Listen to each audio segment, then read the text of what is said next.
kegiatan hari ini ya intinya membedah novel yang dibuat oleh Pak Edi yang berjudul Layar Kertas ya. Jadi bagi kami ya organisasi riset arkeologi bahasa dan sastra, apa yang dihasilkan oleh Pak Edi itu menarik untuk dibahas. Mengapa? Karena pertama Pak Edi bukan seorang novelis ya, dan Pak Edi sedang membicarakan masa kecilnya yang kita juga sebenarnya bisa analisis pada masa-masa itu ada peristiwa apa yang terjadi di tempat kelahirannya ya. Nah, jadi saya kira nilai penting dari novel ini adalah saya melihatnya sebagai seperti novel biografi untuk juga bisa melihat apa yang terjadi pada masa-masa itu dalam lensa kebudayaan. Saya kira ini novelnya bagus, bukan sekadar hanya bacaan yang ringan, tapi memang terlihat bicara masa kecil, tapi dalamnya adalah banyak sekali filsuf-filsuf Jawa yang memang akan sangat bagus untuk konteks masa kini.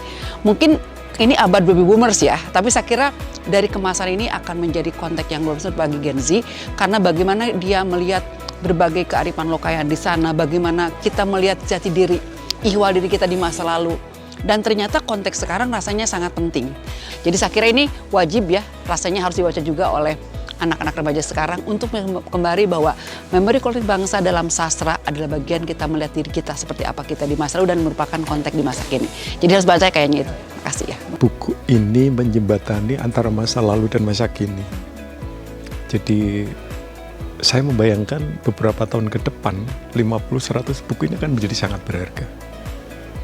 Karena di situ adalah semua peristiwa tentang peristiwa budaya sekitar tahun 60-70 yang ditulis dari perspektif seseorang yang memotret tentang keadaan sosiokultural pada saat itu dengan point of view yang sangat dalam sih menurut saya.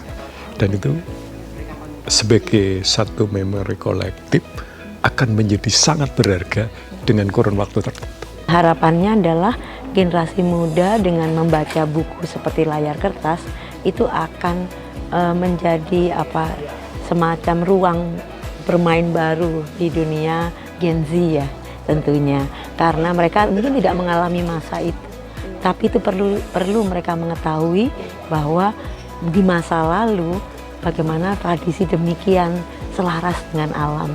Dan itu juga membawa kemajuan bangsa ini. Harapan saya buku ini bisa menjadi pengetahuan bagi banyak pihak, terutama bagi pihak-pihak yang ingin mempelajari kebudayaan Jawa dalam arti yang luas.